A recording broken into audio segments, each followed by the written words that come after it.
Salut les bipèdes, c'est le doc. Alors, toute l'équipe de CGY tenait à s'excuser de la qualité sonore de cet épisode qui va suivre. Nous en sommes désolés, nous avons eu un petit souci technique et on n'a pas voulu refaire l'émission parce que l'émission était très très bien comme elle était. Donc voilà, j'espère que vous nous en tiendrez par rigueur. On va faire tout ce qu'il faut pour ne pas que cela se reproduise. En attendant, on vous souhaite une très belle émission et à bientôt les bipèdes.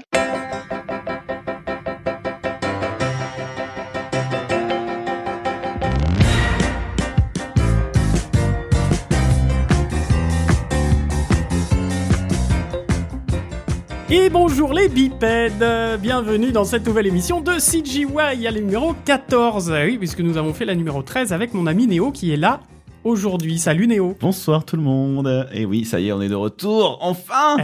Tiens. Et on est de retour cette fois-ci aussi avec notre camarade Pez. Salut Pez. Et bonsoir tout le monde. Ça y est, je suis enfin sorti du confinement. J'ai essayé de finir Netflix, j'y suis pas arrivé. Mais bon, de retour dans l'émission, ça fait plaisir de vous retrouver les copains. L'accent encore plus fort qu'avant le confinement. Voilà, ça... c'est chatte en plus. C'était mer, plage, tout ça. Ouais. Bon, il est chaud là aujourd'hui notre Pez. Alors, ce soir, on reprend encore nos émissions interview. Il nous en reste encore 2. Voilà, donc c'est la pénultième, comme on dit, je crois. L'antépénultième. Antépénultième, c'est avant-dernier. Effectivement. Voilà, c'est d'où mon pénultième, voilà, comme ça. Non, mais il n'y a pas de souci.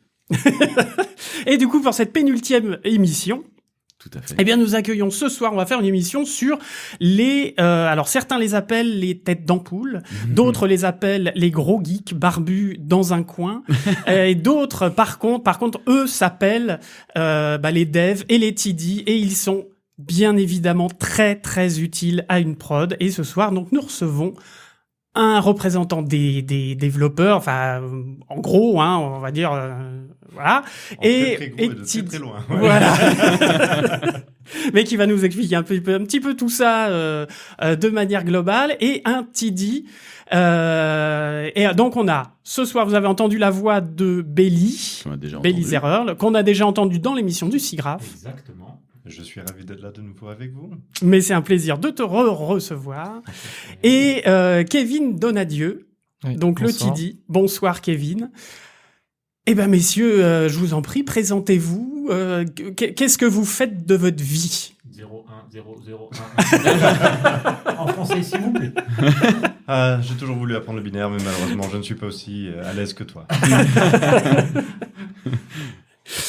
Moi, du coup, je suis arrivé à Dwarf il y a un petit moment. Et j'étais pas TD au début, mais je me suis retrouvé là-dedans parce que j'aimais bien un peu trifouiller les scènes, tout ça, et au final, aujourd'hui, je me retrouve à corriger les scènes, à faire des outils pour les artistes, et à faire en sorte que tout se passe bien jusqu'aux images finales. Ça marche.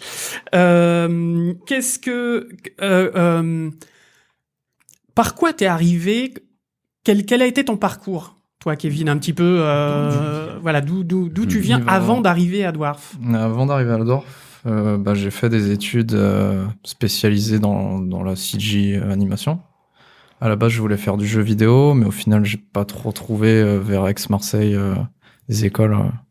Donc j'ai fini par faire un cursus sur 3 ans avec du coup c'était juste 3 ans. J'ai eu un petit souci entre les deux. J'ai dû changer d'école parce que ça a fermé entre-temps. Et au final, après ça, je cherchais un stage et je me suis retrouvé à faire l'académie du coup à Dwarf. Donc, c'était maintenant il y a 5 ans. Et du coup, à l'époque, j'avais Belly en tant que professeur. Le pauvre. Excellent. Et ouais, à la base, j'étais vraiment parti pour faire du modeling. Au final, à Dwarf, j'ai commencé à faire un peu de modeling, mais après, ça s'est vite orienté vers de la prévise. Je suis passé par un peu de scattering aussi. Et j'ai terminé, du coup, en layout. Bon. J'ai fait... Quand même, hein. Beau parcours, belle évolution, moi, je dois dire. Touche à tout. Tu faisais déjà du code à l'époque ou Pas du tout. Non, pas du tout. Non.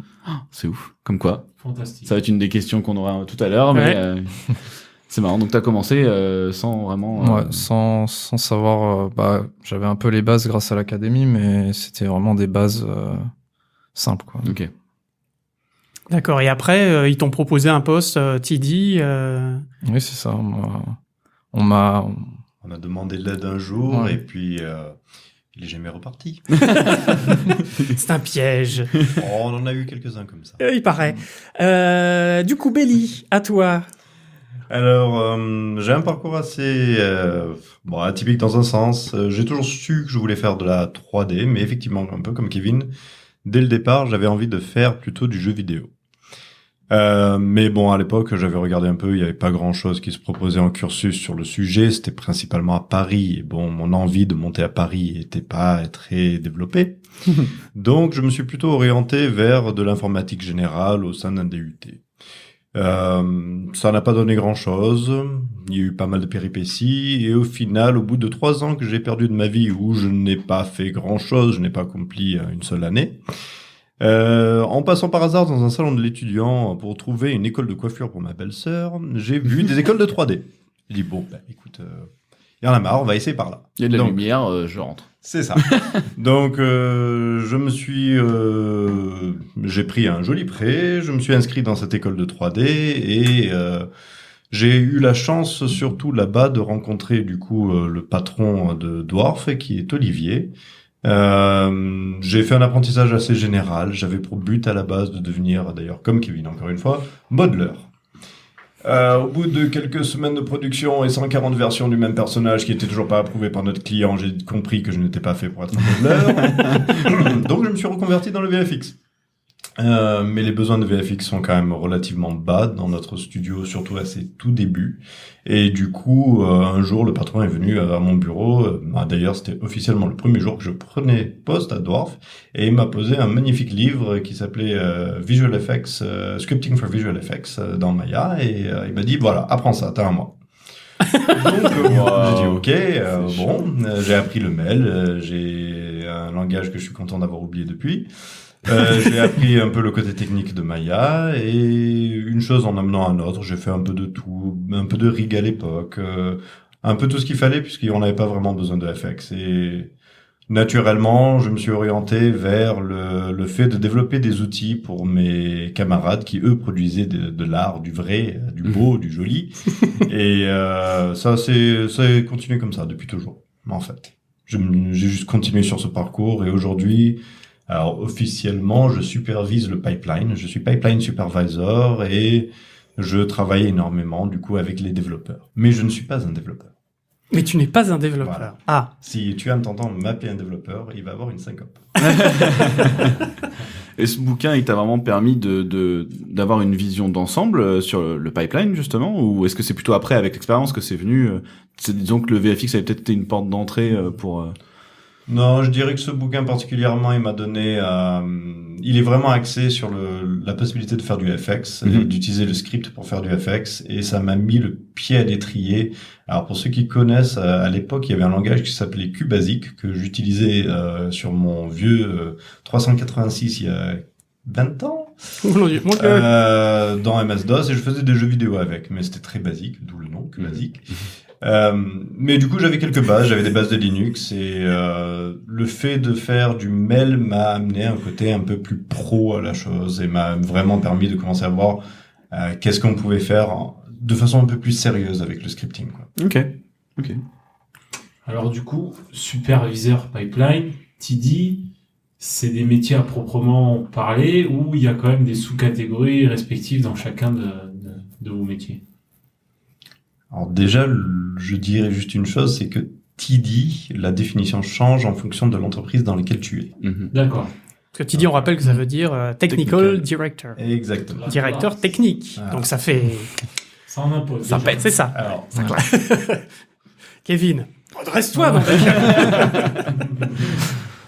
je crois que Kevin, justement, on pourrait mieux catégoriser son métier comme étant un pipeline TD, quelqu'un qui s'occupe de la mise en production et de la création des méthodologies de travail des artistes.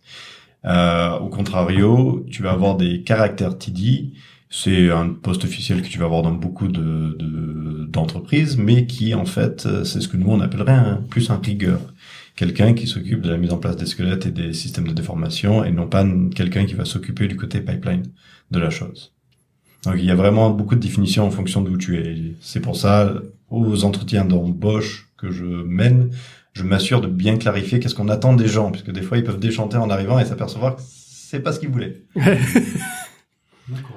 Ouais, parce que j'ai l'impression que dans les gros studios, comme tu dis, voilà, les caractères TD, il y a des TD très spécialisés finalement qui peuvent vraiment développer pour un département en particulier.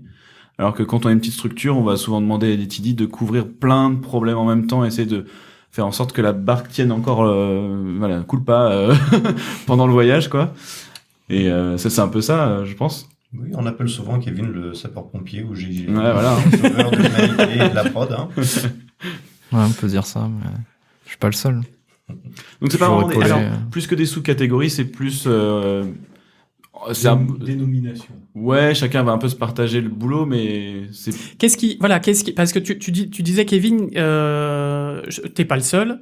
Il y a une équipe avec toi, une équipe d'autres TD, et du coup, comment vous répartissez le fait qu'il y en ait un qui s'occupe plus du pipeline, l'autre qui s'occupe plus de, je sais pas, de l'anime, du layout, l'autre qui s'occupe plus du rig, l'autre qui. Bah là, ça va être plus par rapport à l'expérience de chacun, on va dire. Par exemple, Julien, lui, qui sort de l'animation, il va être beaucoup plus à l'aise avec tout ce qui est scripting de curve d'anime, tout ce qui est vraiment lié à l'animation dans Maya. Moi, je le suis moins, donc quand c'est des grosses tâches comme ça, je préfère le laisser prendre la main. Et moi, je vais être peut-être plus à l'aise par rapport à Shotgun, par exemple. Donc Shotgun qui est comment dire, le site qui nous permet, le site de management des shots. ouais, on a déjà parlé production. le De base logiciel de qui données, gère tout vraiment, ça, qui ouais. permet d'organiser tout ce bazar justement. Ouais. Mm. On en avait parlé dans l'émission avec la production, avec les filles. juste ouais. avant. Exactement. Juste avant. Camille et Cécile. Gaz. Mais justement, dans une dimension très différente, puisque la production, eux, ils sont intéressés par le côté Shotgun exclusivement pour le côté management des gens, des tasks, ce qu'il y a à faire, qu'est-ce qui reste, les versions, approbation, client, etc. Alors que la partie dans laquelle Kevin est très bon, justement, c'est la partie data où on a en fait, toutes les données du projet, quelles qu'elles soient, du plus grand au plus petit, sont tous identifiées dans Shotgun et c'est un joli merdier qu'il faut connaître et savoir comment tous les automatismes par rapport à ça fonctionnent et comment les déclencher. Et c'est toute cette connaissance-là que Kevin a par rapport à Shotgun. Du coup, on peut rajouter un nouveau surnom à Kevin, le Wikipédia.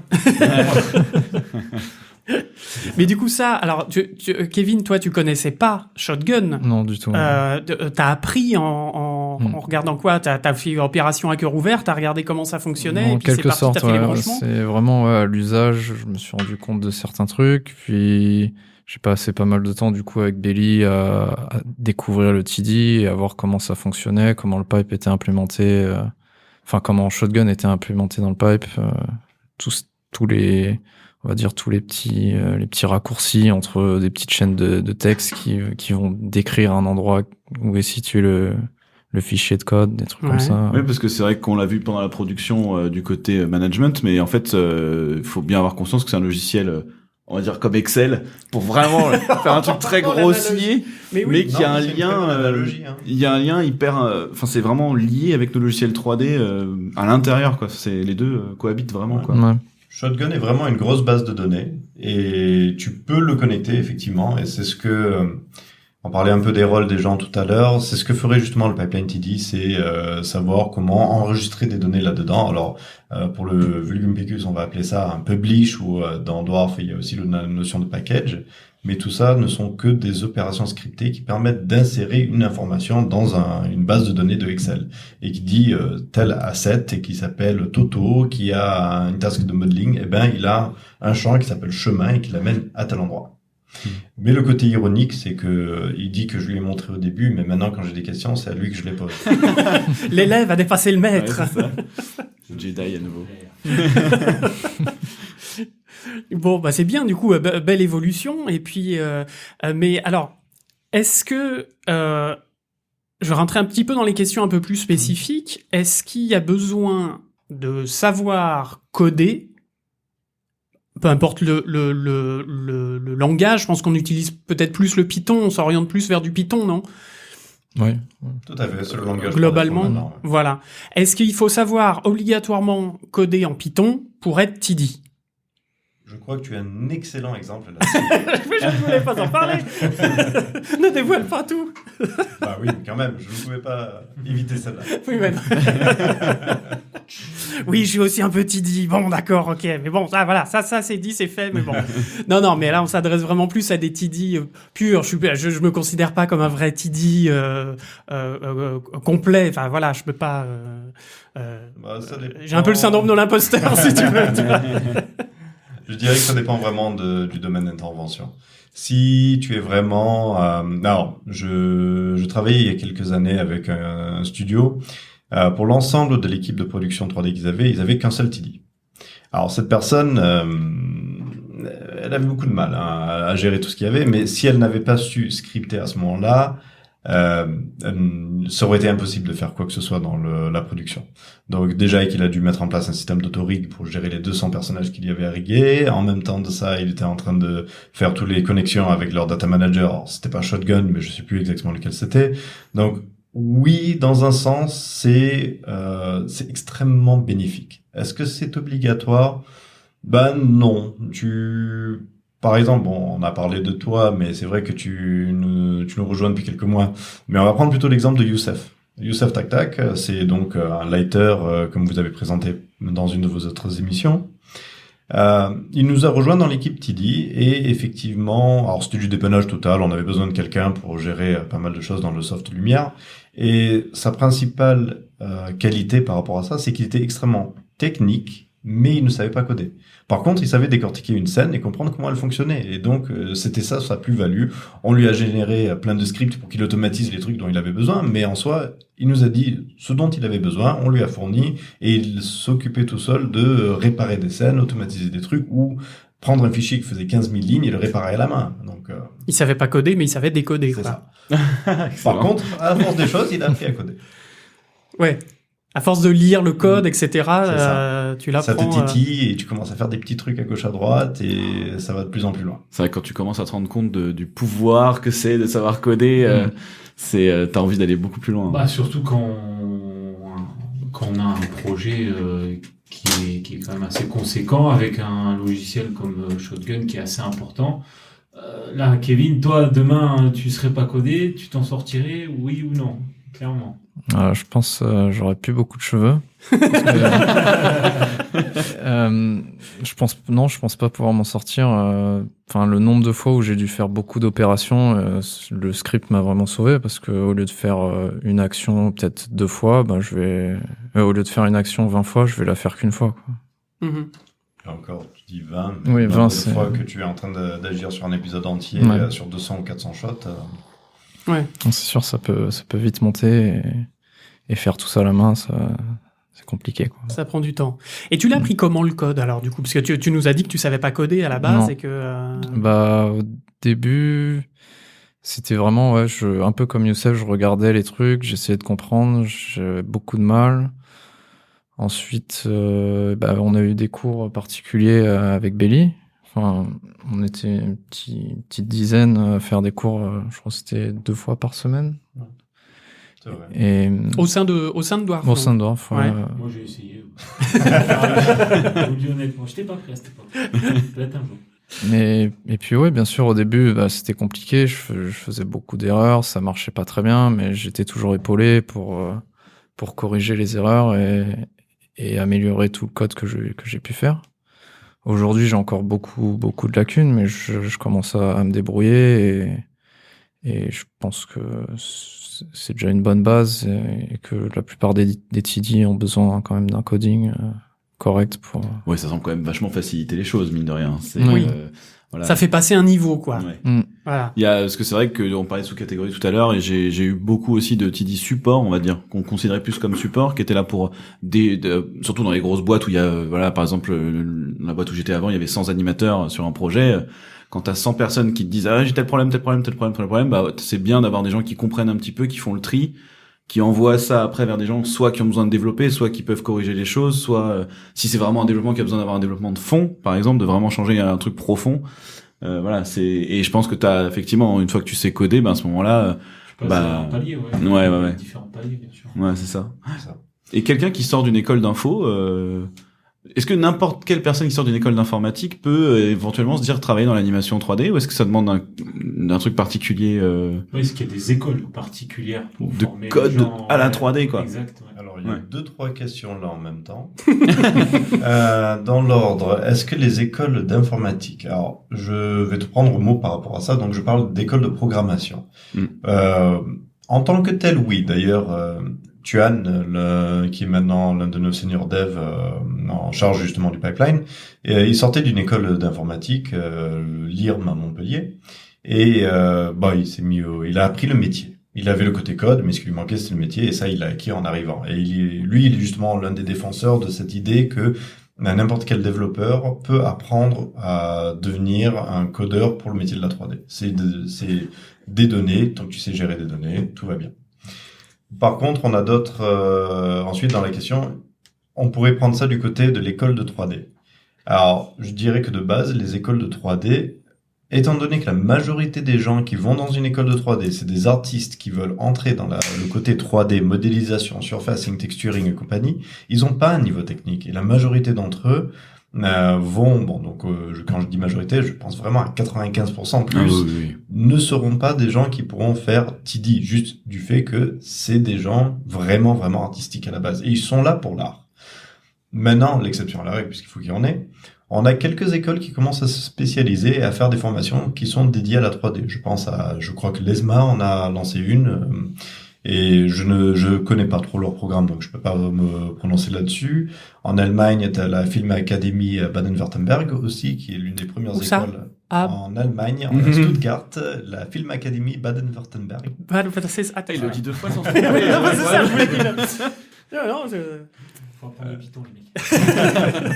Bon, l'allemand aussi, ça aide un peu. Eux, ils forment des TD. Alors, mais là, on va rentrer justement dans cette nuance. C'est que cette Film Academy, alors déjà, la spécialisation TD n'est accessible qu'à des gens qui ont déjà plusieurs années de métier. Donc, tu vas avoir des gens qui sortent de Cinesite ou d'autres grosses boîtes et qui vont rentrer là-dedans pour se spécialiser. Et ce qu'ils vont faire ne va pas vraiment être des pipelines TD, mais plus des caractères TD ou des VFX TD. À savoir des gens qui effectivement savent coder, savent créer des outils et compagnie, mais appliqués à un domaine de métier particulier et plus à même de devenir, on va dire, des FX seniors pour passer vraiment un cap et de pouvoir passer de la partie travailler au shot le shot, mais pouvoir créer de nouvelles méthodologies, et gérer un projet entier. Peut-être mieux comprendre comment ça fonctionne, quoi. En gros, parce que c'est pas parce qu'on est conducteur d'une voiture qu'on sait la réparer, quoi. Exactement. Donc c'est pour devenir un petit peu mécano et pouvoir se démerder quand même. Quelle belle métaphore filée. Non, je trouve ça incroyable. Non, mais toi c'est Excel, moi c'est les bagnoles, c'est tout. Je veux dire. Alors, la technique au service de l'artistique, Kevin, est-ce que toi, puisque je vais y arriver. C'est la reprise. Ça va. Non, mais c'est ça. Après 4 mois de confinement, Est-ce que tu penses que c'est indispensable de ton côté d'avoir des notions artistiques pour pouvoir répondre au mieux aux besoins des artistes, justement? Ou c'est vraiment technique, et les artistes, eux, te font clairement le dessin, comment dire. Je vais dire oui, dans le sens où la notion artistique, ça va être quand même de savoir maîtriser le logiciel et de savoir positionner les choses. Par exemple, j'ai fait du layout, donc je suis quand même à l'aise avec tout ce qui est caméra, léger blocking. Donc ça va vachement m'aider sur des par exemple des tâches de support où je dois repositionner des trucs qui ont sauté ou des trucs comme ça. Mais je pense que c'est pas forcément indispensable. D'accord. Alors, je ferai une nuance. Le côté, tu parlais artistique, je pense pas que tu aies besoin d'avoir un talent artistique pour faire un bon Non, TD. bien sûr, voilà. Mais une connaissance métier, je crois que oui. Un certain œil, un certain sens, ouais, de comme il dit, voilà, si jamais il tombe sur un plan où il a besoin de replacer une caméra, un perso et tout. Ça, je serais totalement incapable de le faire, perso. D'accord.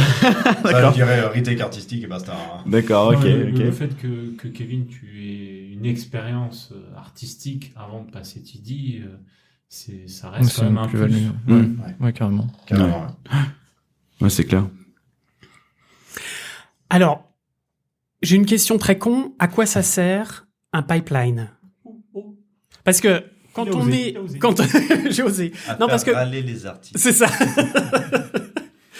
Non, mais au-delà de ça, quand on est en études de 3D, quand on va faire son court-métrage en 3e année, etc., justement, comme tu le disais, il n'y a pas de TD. Et pourtant, le court-métrage, il sort. Et il y a des très très bons courts-métrages qui sont primés à Annecy, même aux Oscars, etc. Donc, On peut peut-être essayer de définir ce que c'est que pipeline, parce qu'en fait, on en a un sans le savoir quand on est en école. C'est exactement ça, je suis d'accord avec toi. alors, Donc, comment tu définirais le pipeline en soi? Parce que même moi, j'avoue, on Alors, l'entend partout, mais Le pipeline de base, c'est vraiment le workflow qui a été accepté par le groupe qui travaille, donc je vais pas dire studio puisque tu parlais d'un groupe d'étudiants, pour produire quelque chose. Donc, même si il n'y a pas un pipeline scripté dans une école de 3D, ils ont tous décidé quand même d'enregistrer leurs fichiers dans un dossier et de mettre peut-être un V001 et un V002. Peut-être que des fois, il y aura un Gold Alpha, Bravo, Omega. Mais, version finale. voilà, c'est ça. Mais à la base, en tout cas, le but est celui-là et ils vont décider tous ensemble, bon, ben, on va faire des références pour rappeler nos assets ou peut-être au contraire, dès que le layout est fini, l'animateur va ouvrir sa scène plutôt que de l'importer.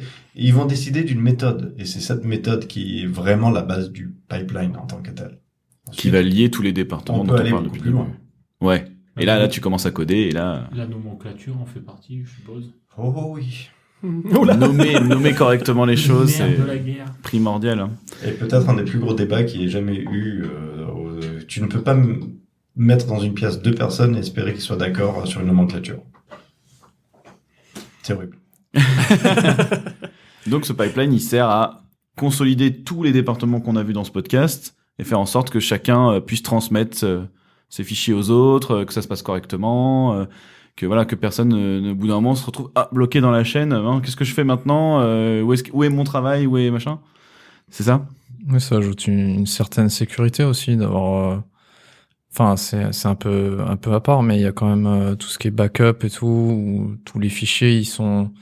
Bah, dans notre cas, en tout cas, à Dwarf, on va avoir un espace de travail, mais une fois qu'on va publish, ben, l'espace de travail, il va être conservé, mais il y aura aussi, en base de données sur le serveur, un espace de publish où vraiment tout ce qui a été publish par les artistes qui se retrouvent là-dedans, une D'accord. petite copie. Une copie bien sécurisée, Mm. à l'abri des petites mains. Ouais.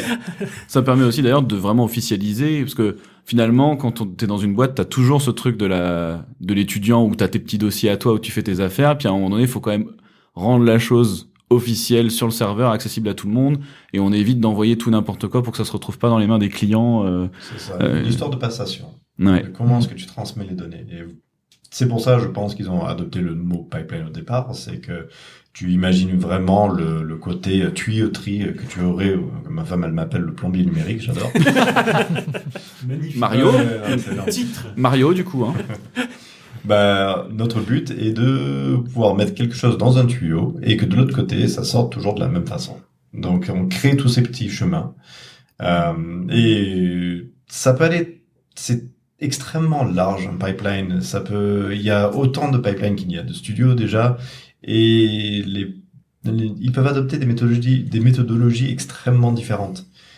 Tu peux avoir des pipelines qui sont que des bouts de script qui sont sur les shelves des gens dans Maya, et tu auras d'autres pipelines où ce sera un programme entier, abstrait, comme on a à Dwarf, qui s'occupe de toutes les opérations avec des serveurs qui s'occupent de récupérer les données, les traiter pour toi et faire des millions d'automatisations dessus.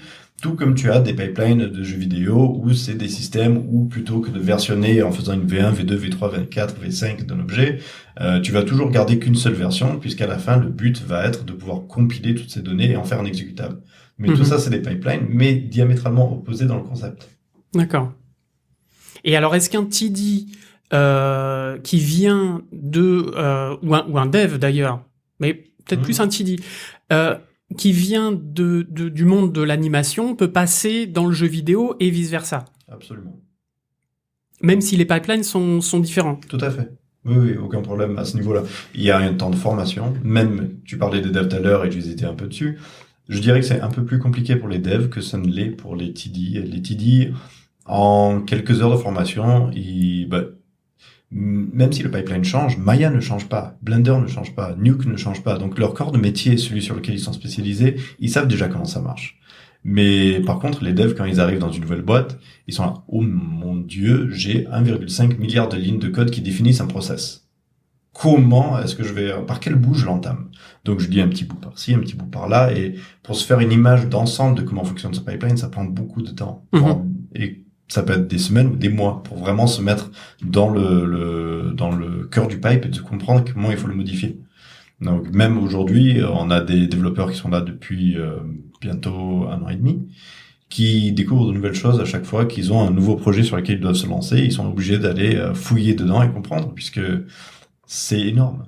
Comment tu expliques ça, que à chaque nouveau projet, il faille presque réinventer la roue? Alors, j'exagère en disant ça, je grossis le trait, mais qu'est-ce qui fait qu'un projet, tout d'un coup, demande un développement particulier, alors que dans les films d'animation, on en fait depuis des vingtaines d'années Alors, je dirais qu'il ne faut pas réinventer la roue et que c'est généralement une très mauvaise chose.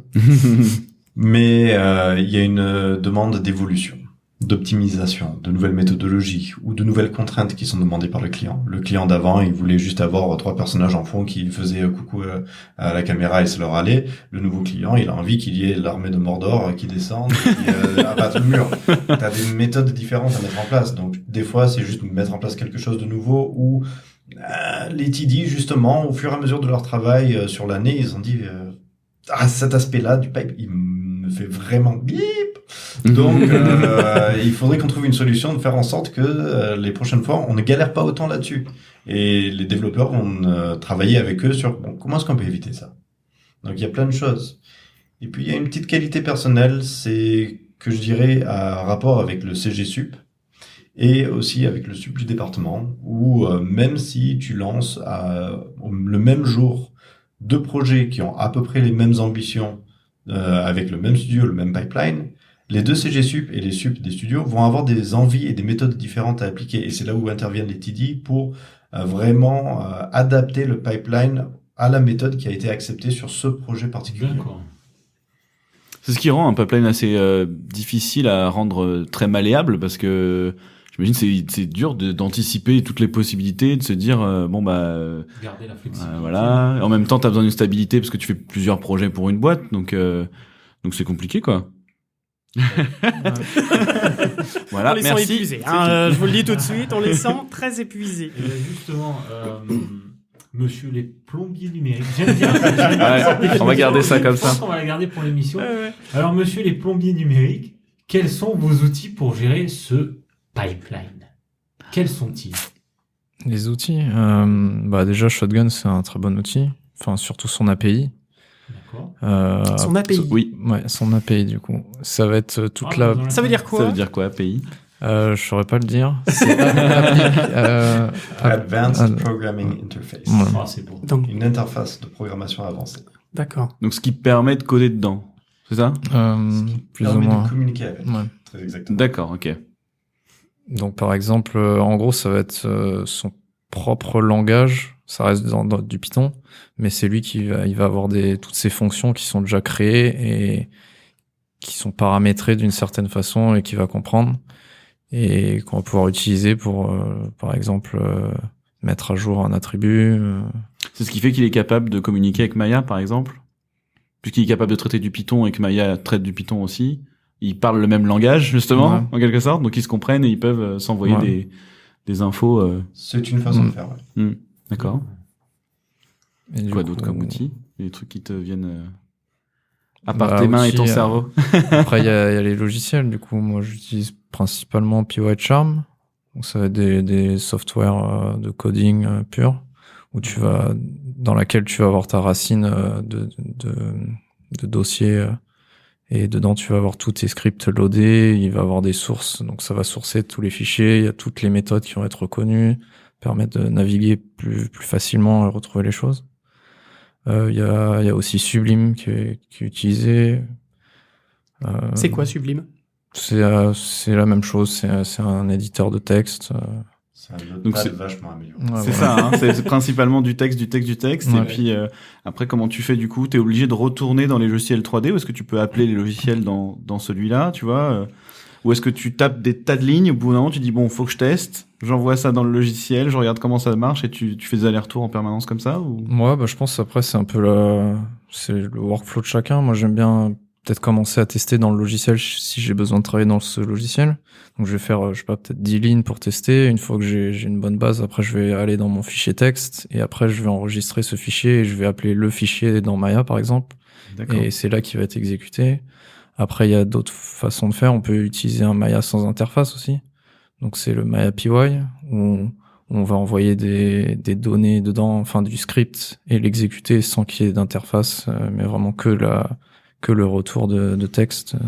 Ça permet de simplifier le logiciel, en fait, de pas t'emmerder avec tout ce qui l'entoure pour tester une fonction en particulier ou pour avoir un retour d'état ou un truc comme ça, en fait. Ouais. En fait, c'est surtout une obligation pour pouvoir travailler sur la render farm, puisque sur la render farm, t'as pas de couche X, on appelle ça, c'est la couche graphique. D'accord. Donc, L'interface, si tu n'as pas de etc. couche graphique, tu ne peux pas loader une interface. T'essaies de lancer une interface, elle plante. Ah, Donc, les fonctionnalités qu'on appelle headless sont des fonctionnalités sans interface pour pouvoir exécuter des opérations sur la farm. ok. On peut imaginer ça comme un serveur, c'est comme un ordinateur des tout débuts qui avait pas d'écran et qui pouvait pas afficher une image, donc tu peux pas afficher d'interface quoi d'utilisateur, ça sert à rien quoi. Si tu veux. Ouais. Je sais pas. J'essaye hein. On C'est tente, une image. on tente les analogies. D'accord, ouais, donc c'est essentiellement des Ouais. outils, Bah, des outils de coding, quoi, ouais. de programmation. Bah, au final, je dirais peut-être même que l'outil le plus important, ça reste le terminal. Surtout sur Linux. Ce fameux truc que tout le monde a déjà vu dans les premiers Windows justement où il y a juste La un matrice. petit tiret qui clignote. Wake up Neo, exactement. Alors, je suis en désaccord juste sur un point. C'est vrai que ça, c'est les outils qui nous permettent de créer de nouvelles méthodes et de nouveaux scripts. Mais le principal outil du scripteur, c'est les scripts qu'ils ont fait.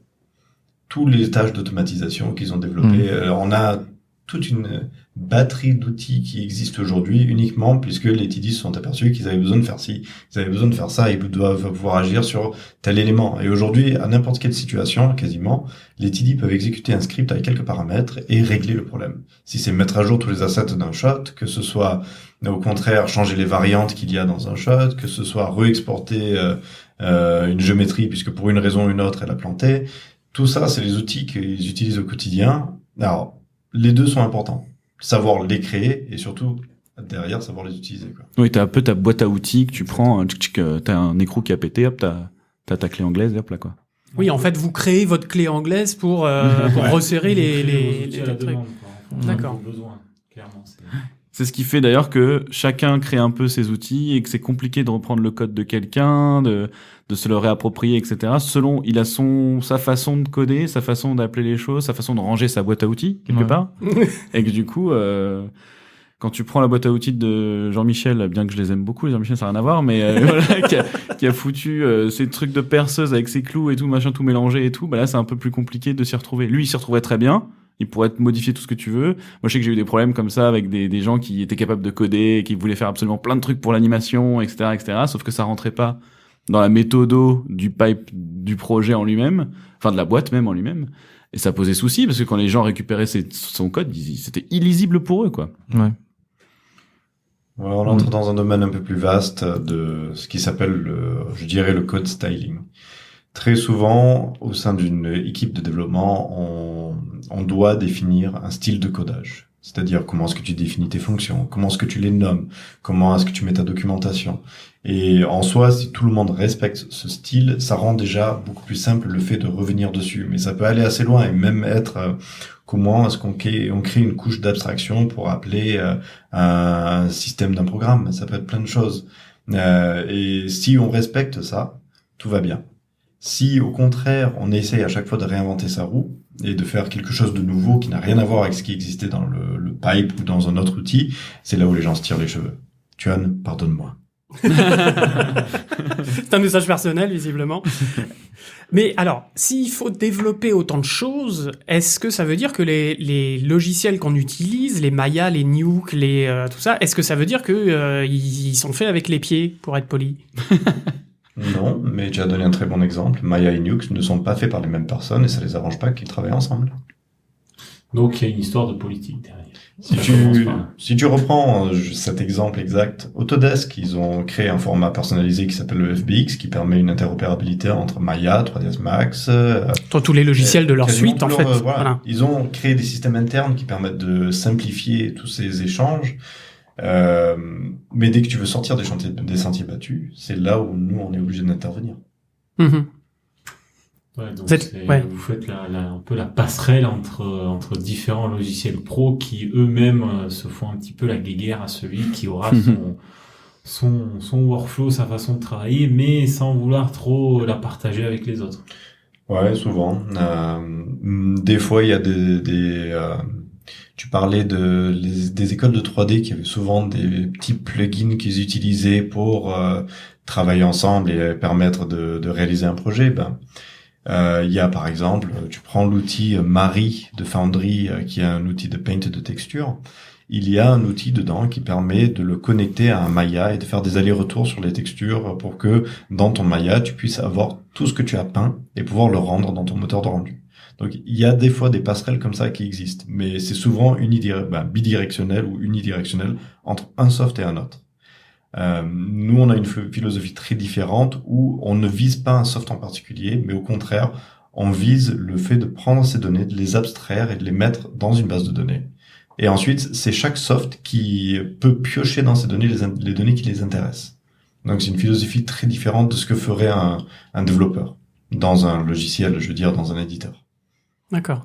C'est comme si tu avais plein d'étrangers, il y a quelqu'un qui traduisait tout, mettait ça dans un endroit, et puis chacun peut aller piocher, du coup, parce que tout est traduit, donc hop, tout le monde peut servir un peu de tout. C'est ça. Okay. Vous construisez la tour de Babel. Exactement. Ah, c'est magnifique. Mais c'est l'émission des analogies. J'ai un studio en tête qui, justement, ils ont un outil de traduction comme ça, ils l'ont appelé Babel. Oui. Excellent, excellent. Voilà, bonjour le Babelfish. Enfin, du coup, voilà, on a parlé des logiciels pro, Maya, New, mais qu'en est-il des logiciels libres? Quand je dis libre, je parle, le plus connu, Blender, qui est open source, si je dis pas de bêtises.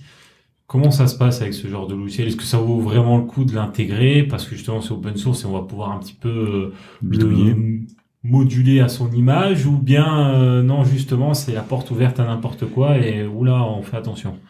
Ça dépend des projets. D'accord. Comme il y va sur des œufs. Alors, il y a beaucoup de projets open source. Il y a certains projets open source les gens oublient qu'ils sont open source, du genre Alembic. Alembic, à la base, c'est un format de géométrie qui a été développé et mis en open source. Je sais plus de tête qui c'est. Honte à moi. Ce genre d'initiative est adopté universellement et ça marche pour tout le monde. Tous les studios au monde, à peut-être 1% près, ont adopté l'Alembic comme format principal de génération de géométrie. Tu vas avoir le même genre de choses avec l'USD, qui est développé par Pixar, un système d'abstraction, de description de scène, pour que tu puisses ouvrir une scène dans Maya, dans Lumière, notre soft interne à terme, dans Katana, etc. Tu en as plein d'autres. Le standard de l'industrie de gestion de couleurs est un système libre, OpenColor.io. C'est lui qui définit toutes les interactions de couleurs dans tous les softs que vous allez avoir, que ce soit Nuke, que ce soit After Effects, que ce soit Premiere et compagnie, ils utilisent tous OpenColor.io. Ensuite, il y a certains autres exemples. Tu parlais de Blender. Blender, pour moi, de mon point de vue personnel, et qui est peut-être un petit peu dû au fait que j'ai pas retouché au soft depuis quelques années, on a fait une grosse tentative d'intégration de Blender dans le studio, et on l'a utilisé sur quelques projets. Monchichi et Trash Truck, entre autres, ont utilisé Blender pour tout ce qui était modélisation. Le problème de soft dans ce genre, encore une fois de mon propre point de vue, le et point ça de ne vue de m'engage Belly. que moi, ils servent aux artistes. Ils servent à l'artiste seul chez lui et faire en sorte qu'il puisse s'amuser. C'est merveilleux, ça permet d'introduire plein de gens et il y a des trucs magnifiques qui en sortent. Mais très souvent, ils ne respectent aucun des standards de l'industrie. Et du coup, c'est souvent la merde. Qu'est-ce que ça pose comme problème, en fait, pour rendre les choses compatibles entre elles, en fait Alors, ça peut l'être. Alors, tu parles de compatibles entre elles. Alors, on parle de Blender. Universellement, et ça, je veux dire, tous les softs majeurs de 3D au monde ont décidé que le O s'appelait Y. Blender a décidé que c'était Z. Ah, le haut, pas la lettre O, la verticalité. La Pardon. direction ascendante. Ok, oui, que l'axe vers le haut était un Y, d'accord, ouais. Ce qui pose des problèmes, puisque chaque fois que alors je vais dire ça dans le ton passé, quand tu exportais des géométries de Blender, tout était couché. Eh oui. Alors du coup, ils ont dû mettre en place des systèmes qui permettent de automatiquement les redresser. Mais c'est dingue. Alors, c'est une question alors pour Blender spécifiquement, c'est une question de passif. C'est que à la base, ils étaient un outil de CAD. Et les outils de CAD sont des outils CAD. conception assistée par ordinateur. Voilà. Parce que moi, je voyais un arbre, qui sent très bon d'ailleurs, mais ça n'a rien à voir. Alors, ces outils sont faits principalement pour partir d'un schéma 2D et pour réaliser des maquettes. Architecture et tout ça. Architecture, industrie, d'impression, de découpe d'objets, etc. Et du coup, X et Y, logiquement pour eux, c'était vers le haut de la page et vers la droite de la page. Et quand ils en sont arrivés au troisième axe pour ajouter de la 3D, c'est devenu Z. Z en hauteur. Ah, c'est excellent. Ce qui est à le contrario de la majorité de software de 3D qui ont décidé que X et Y c'est avant et sur le côté dans un plan 3D et que Y c'est vers le haut, vers l'espace. C'est excellent. Et on se trimballe ça à cause de ça. C'est rigolo. On se trimballe ça. Bon, c'est un problème qui a été réglé, mais qui nous a quand même posé souci pendant pas mal de temps quand on travaillait là-dessus. Et un autre exemple avec Blender, c'est ils avaient jamais intégré, on parlait de l'alambic tout à l'heure, qui est devenu un standard universel. Ils avaient pas intégré Alembic au départ. Il a fallu qu'on dédie des ressources de notre côté à Dwarf pour faire une intégration propre, qui s'occupait par exemple justement de coucher l'intégralité des objets à l'export pour que si on ouvrait le même objet dans Maya, il soit droit. Et vice versa, quand on importe un objet, qui s'occupe de les redresser pour Blender. Donc, ouais. Ça nous a demandé beaucoup d'efforts. Et des exemples comme ça, je pourrais y aller toute la nuit, donc je vais m'arrêter. Une boîte qui se lance, par contre, pourrait très bien se dire, on démarre avec Blender et on y va jusqu'au bout, parce que j'ai l'impression que c'est un peu ça qui vendent aujourd'hui, c'est que Blender est capable de tout faire. Alors, est-ce qu'il fait tout bien? Ça, je sais pas.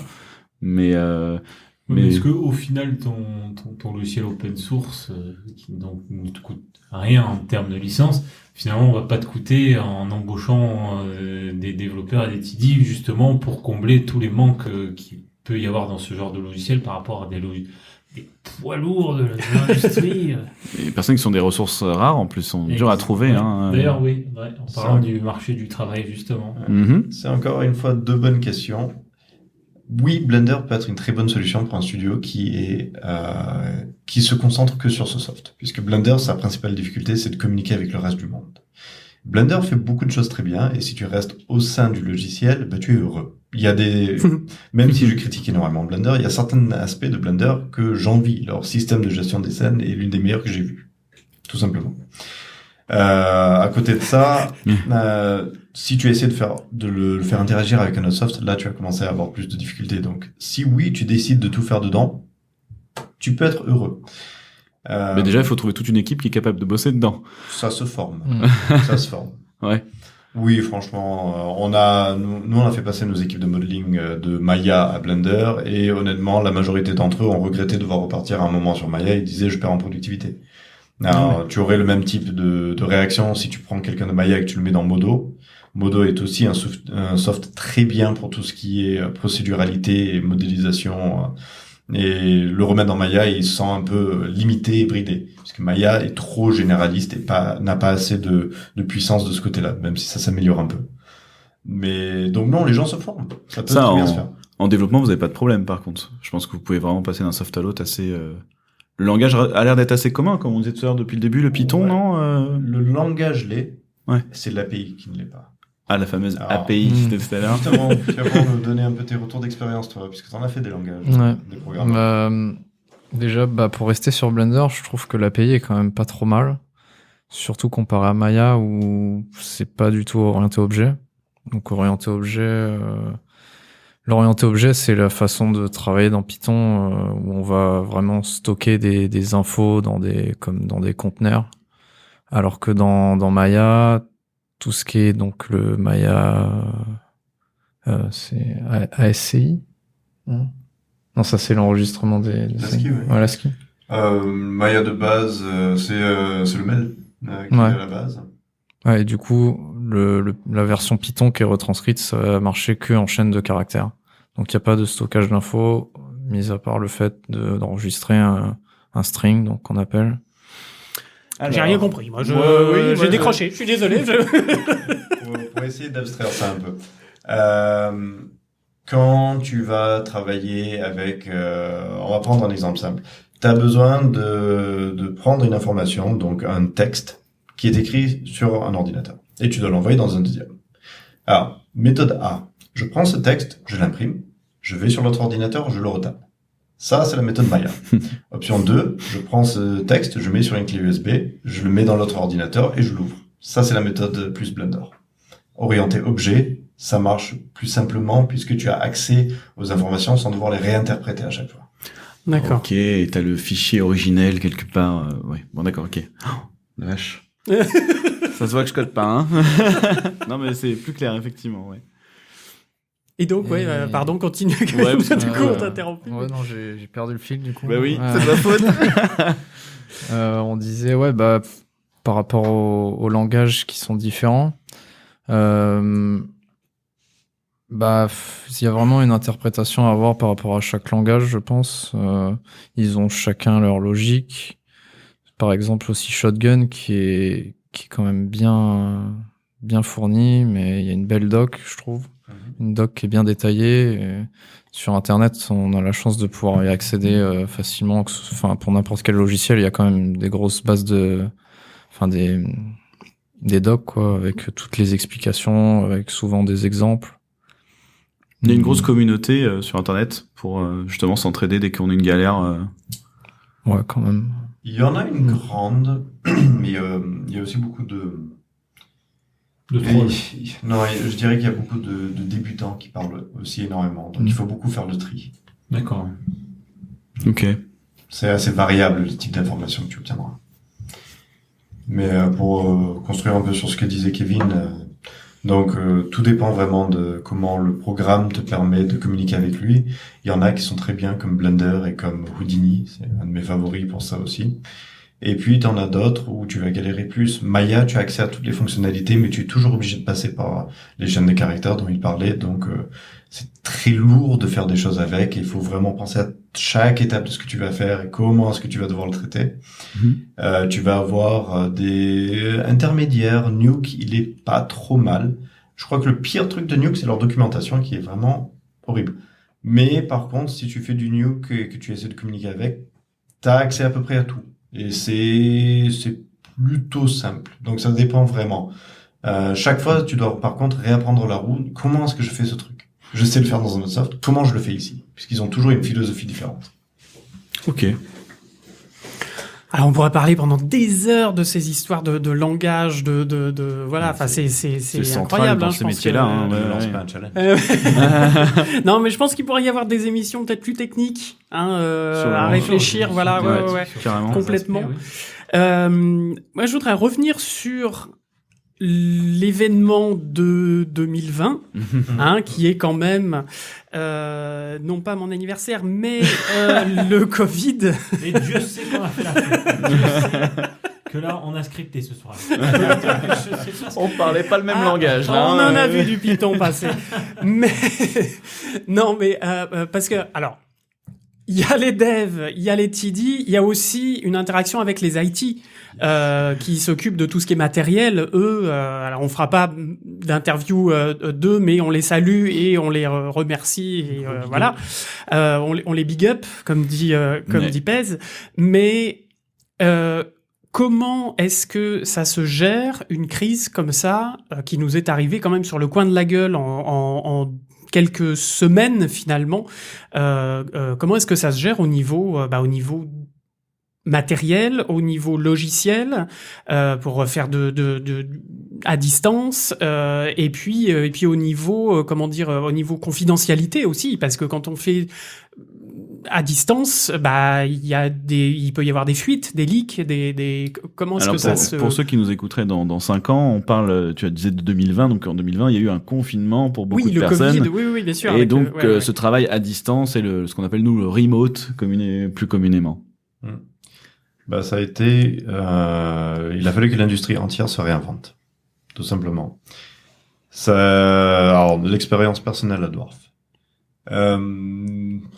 On voyait comment évoluait le virus et on commençait à vachement s'inquiéter sur quel allait être un peu l'avenir, comment est-ce qu'on allait aborder ça, combien de temps est-ce que ça allait durer. C'était l'une des questions principales qu'on se posait. Est-ce qu'on fermait le studio? Est-ce qu'on essayait d'entamer du travail en remote, comme vous disiez? Une chose en amenant une autre, on a pris la décision le jour J-1, la veille du confinement, d'envoyer tout le monde chez eux. On a renvoyé tout le monde et j'ai discuté avec donc Laurent, le CIO de Dwarf, ainsi qu'Olivier, le CEO, le patron, pour dire voilà, qu'est-ce que vous voulez qu'on fasse, puisque là officiellement, s'ils nous confinent demain, qu'est-ce qu'on fait? On n'a rien de prêt. Donc la décision a été prise on va faire une chose, on envoie tous les devs, tous les techos, tous les TD chez eux avec du matos. On fait en sorte qu'ils puissent tous travailler chez eux. Donc, que chacun ait leur connexion de prête, à plus ou moins, ça a été rude, mais en gros, on a fourni ce qu'il fallait pour que les gens puissent commencer à bosser chez eux. Et franchement, faire ça en 24 heures, on a oublié 99% des choses qu'il aurait fallu faire. Genre, il y a des gens qui n'avaient pas de clavier chez eux. Ah, c'est Donc, con. pas de clavier. Ils ont inventé un clavier. Ils ont fait un clavier. Je précise, ils n'avaient pas de clavier anglais et tout notre code est en clavier anglais. Donc il y a des gens qui se sont retrouvés vraiment embêtés chez eux avec un clavier français et devoir réinventer. Mince, où est-ce qu'il est ce bouton? Zut. Là, on avait tout le monde qui était dispersé. On se retrouve avec un inconnu total. C'est-à-dire que faire travailler les gens chez eux, il y a plusieurs... C'est assez simple, désolé ceux qui vont m'entendre dire ça. Quand on gère des avocats, des notaires, des gens de l'administratif ou quoi que ce soit dans ce style, puisque l'ordi de n'importe qui à la maison permet de faire les actions que tu es en train de faire. Tu es en train d'utiliser ton ordinateur pour faire des mails ou même faire du code. Les développeurs, ils ont pas de problème là-dessus.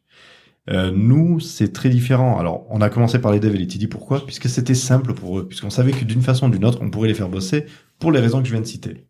Maintenant, les artistes. Ça, c'est une autre paire de manches. Les artistes. Alors déjà, ils ont des machines de fou furieux ici. 32 corps, 4 GHz, 64 Go de mémoire, voire plus. Ils ont des écrans colorimétriques, des tablettes graphiques, des 2 écrans, quasiment. Je crois que tout le monde a 2 écrans obligatoirement. Je suis sûr qu'il y en a même certains qui en ont profité pour en mettre un 3e.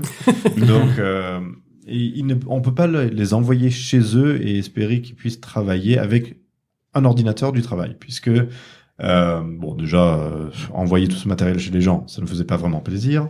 Mais ensuite, il y a eu un problème important, c'est que en fait, on a un réseau énorme. On a un réseau qui est fait pour envoyer des dizaines de gigas à la seconde d'un point à l'autre du studio. Donc, pour donner un exemple, chacune de nos base serveurs où on a un serveur qui sert au disque dur, il est relié avec 4 réseaux 10 gigas dédiés à ça. Donc, tu as 40 gigasecondes qui sortent de chacun de nos nœuds de stockage. Donc, sachant qu'il y en a 3, voilà, tu as 120 gigas en interne qui sont en train de tourner de base. Et ça gère 120 artistes. Donc, si tu envoies 120 artistes chez eux avec leur machine, ça veut dire qu'il faut prévoir 120 gigas de bande passante pour qu'ils puissent travailler de chez eux. Alors, je crois que si j'allais voir un fournisseur d'accès Internet, je lui dis, j'ai besoin demain d'avoir 120 gigas de bande passante, il me dit non. Non. Allez, Non. vas-y. Non. Allez, 110. Et je te prends un abonnement téléphone. Allez, c'est sympa. Monde connecté. Donc, il fallait trouver d'autres méthodes. Alors, nous, depuis longtemps, on travaille sur le fait de vouloir faire en sorte que les gens, les artistes chez nous au studio, ils aient un ordinateur minimaliste, un écran, une souris, un clavier, une toute petite boîte qui leur sert d'ordi et que leur ordinateur soit en fait dans la salle serveur en bas. On travaille là-dessus depuis 3-4 ans. Du déporté, quoi, presque. Ouais, du déporté, mais on pensait ça au sein du studio. Alors, heureusement, on avait fait pas mal de tests là-dessus, donc on avait déjà des idées de comment approcher ça, mais c'est là où je salue les IT, ils ont fait un travail monstrueux, puisqu'ils ont dû, en 2 mois, ils ont mis 250, même pas en 2 mois, à peine 1 mois, 5 semaines, je crois, ils ont mis 250 artistes accessibles depuis l'extérieur sur le réseau, de façon sécurisée, et pour une grande partie d'entre eux, en leur fournissant des machines dédiées qui ont été achetées par le studio pour qu'ils puissent travailler, puisqu'en fait, on s'est aperçu qu'il y a beaucoup de gens de nos jours qui n'ont pas d'ordi. On est dans l'époque du smartphone et de la tablette, et on a des gens qui n'ont pas d'ordi ou pas Internet chez eux. Oui, ou un petit Chromebook, un C'est petit fou, truc, ça. un petit truc très léger, quoi. Et du coup, on a eu toute une infrastructure à soit acheter, soit mettre en place, des technologies à tester. On a testé 2 d'entrée de jeu, on en a éliminé un au bout d'une semaine qui ne marchait pas du tout, et on a réussi à scaler ça à une portée de studio, tout en gardant le mot-clé que tu disais tout à l'heure, sécurité. C'est-à-dire que chaque personne de chez eux se connectait à son ordi ici. Alors, au début, les conditions étaient un peu difficiles. Vous avez un écran, vous n'avez pas nécessairement la bonne résolution d'écran puisqu'on a mis tout le monde standard et vous vous débrouillez avec ça, on verra plus tard. Et ensuite, on a commencé à on leur a expliqué comment ils pouvaient faire pour agrandir leurs écrans ou le réduire pour s'adapter. Ils ont reçu des machines standardisées. Ils ont reçu des écrans colorimétriques chez eux. Donc, on a fait venir un prestataire pour faire la livraison de toutes ces machines chez toutes ces personnes, puisqu'ils étaient dans un rayon de 30 km autour de Montpellier. Bon. La majorité d'entre eux étaient là. On en avait en Espagne, on en avait en Italie, on en avait en Belgique, on en avait qui étaient remontés en Bretagne. Et on avait des gens qui se connectaient en 4G. Hein. Vous n'avez pas vu, mais Lopez a été pointé du doigt. C'est ce qu'on peut, hein. Et voilà, il a fallu se battre contre un peu tout ça. Et au final, aujourd'hui, on a quand même on a que 15 personnes, je crois, qui travaillent au studio. Tous les autres sont déportés. Moi, je reviens au studio puisque ça me fait plaisir d'un peu de voir du monde. Mais c'est pas du tout une obligation, en fait. Je peux tout aussi bien travailler de chez nous et tout le monde est installé plutôt bien chez soi. Donc, ça a été on pourrait en faire une émission entière dédiée à ce truc tellement ça a été un changement monstrueux. Et ça s'est répercuté dans tous les studios du monde. Tout le monde du jour au lendemain, ils étaient là. Bon, on fait quoi? Oui, parce que même les plus grosses boîtes étaient pas si préparées que ça, en fait. On pourrait croire. Alors, il y a le premier niveau, c'est-à-dire que moi, je vois dans ma famille et tous les gens qui sont dans les métiers plus classiques, on va dire, qui demandent moins de bande passante, etc. Ils me disent, bah attends, nous on a réussi en 2 jours. Pourquoi est-ce que vous vous travaillez avec des ordinateurs toute la journée, vous n'êtes pas capable de faire du télétravail? Ben là. Ça, c'est la première étape. Et puis après, t'as l'étape de, bah, vous êtes un gros studio et vous avez même pas prévu. Tu le fais tellement bien. Donc, et qu'est-ce que ça a posé? Alors du coup, vraiment, concrètement, on a eu quelques semaines de battement avant de vraiment pouvoir avoir la même fluidité quasiment qu'au travail, et encore pas pour tout le monde. Qu'est-ce qui, dans le pipeline, a posé problème Est-ce qu'il y a eu une adaptation du pipeline? Ouais. Exactement, ouais. Alors, côté pipeline, il y a eu quelques essais. On a fait quelques petits changements pour essayer d'améliorer certaines parties, puisque tu parlais de fluidité. Chaque artiste, ou chaque département plutôt, a vraiment des besoins qui sont complètement différents. Tu prends un lighter, il arrive à travailler en 4G avec un débit vraiment moyen, puisque la majorité de son temps va être de travailler sur une interface et de changer quelques petites boîtes dedans, mettre du texte, et son rendu, quand il va le faire, va lui retranscrire une image qui va prendre 10 minutes à se rendre. Al contrario, tu prends un animateur, l'animateur, déjà, la princesse, elle a passé des écrans. Ah non, Oh là là là là là. non, Oh là là là là là là. Attention, je ne laisserai pas passer cet affront. On avait tenu 1 heure, bordel. Vous nous avez plombé la bande passante. Vous nous avez plombé la bande passante. Ah, c'est sûr que nous, on a besoin d'un défi. Ah non, mais c'est vrai. Alors, écoute, La France vous écoute. Écoute, moi, justement, ça va permettre de parler d'un truc principal qui a fait que ça marchait ou que ça marchait pas, c'était la connexion internet, quoi. Ouais. C'était le central. Moi, dès le 2e jour, 3e jour, tout de suite, ça a marché. J'étais quasiment en 24 FPS. J'ai dû baisser un petit peu la qualité de l'image parce que du coup, ce que t'as sous-entendu, mais pas forcément expliqué concrètement, c'est que on travaillait chez nous, mais la machine qui fonctionnait, elle fonctionne au travail. C'est ça. Donc toi, ce que tu reçois sur ton écran, c'est juste un stream, finalement. Comme du Netflix. Voilà, exactement. C'est exactement comme du Netflix. Donc, si t'as une bonne fibre qui tient bien la route et qu'il n'y a pas trop de drop et tout, qu'il y a une connexion stable, etc., moi, en tout cas, ça marchait très vite. Par contre, il y a d'autres gens, c'est vrai que, surtout qu'un animateur, il a vraiment besoin de ses 24 FPS, d'un son fluide et tout. Justement, c'est pour ça que je prenais ces 2 exemples. C'est que d'un côté, le lighter, en fait, il a pas un énorme besoin. Alors, il a des besoins très différents, en fait. Mais le lighter a une interface assez statique. Donc, le système qu'on utilise, en fait, il n'envoie pas l'image entière à chaque frame. Donc, il n'envoie pas 24 FPS par seconde et dire, voilà, c'est comme ça, on envoie tout ça en brut et ça nous coûte 100 mégas de bande passante. Non. Il analyse au fur et à mesure qu'il y a de l'information qui change sur l'écran et il envoie que les parties qui changent. Donc, tu as bougé ta souris du coin en bas à gauche à 10 pixels à droite, il envoie un carré de 10 pixels. Ah ouais. Si au contraire tu es un animateur et que tu as un énorme viewport, donc une vue 3D qui est en train de se refresh tout le temps puisque tu joues une animation, là tu es en train de faire 24 changements par seconde d'une taille d'écran qui fait 2K, 1920 par 1080. Donc il faut streamer N millions de pixels toutes les secondes. D'où la nécessité de baisser en qualité pour gagner en vitesse. C'est ça. Ok. Alors par contre, les lighters, l'un des plus gros problèmes qu'on avait avec eux, c'est qu'ils avaient besoin d'avoir un retour colorimétrique. Il fallait qu'ils puissent voir la même image au pixel près, dans le sens vraiment la nuance de la couleur.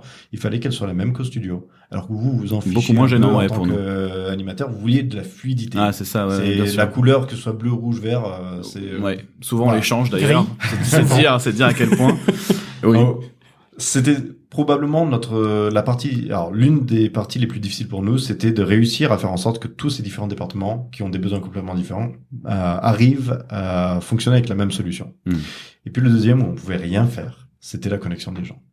Ça, je faisais partie un peu de malheureusement le conseil de guerre qui décidait au fur et à mesure qui étaient les sacrifiés, dans le sens où on peut mettre 15 personnes cette semaine. Voici les stats de tout le monde. Choisissant 15 sur les 150 qui vont travailler cette semaine, puisqu'on sait que ça va marcher chez eux.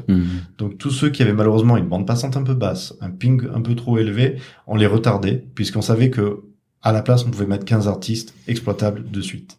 Donc, c'était pas amusant à faire, mais c'était nécessaire pour qu'on soit productif et réactif. Il a fallu couper des têtes. C'est ça. Le darwinisme dans la 3D, quoi. C'est terrible. Du travail en remote vous ont sélectionné. L'aventure s'arrête ici. Ce soir. Mais ça a montré à quel point c'est important aujourd'hui pour tout le monde qui travaille dans le métier d'avoir une bonne connexion Internet, en fait.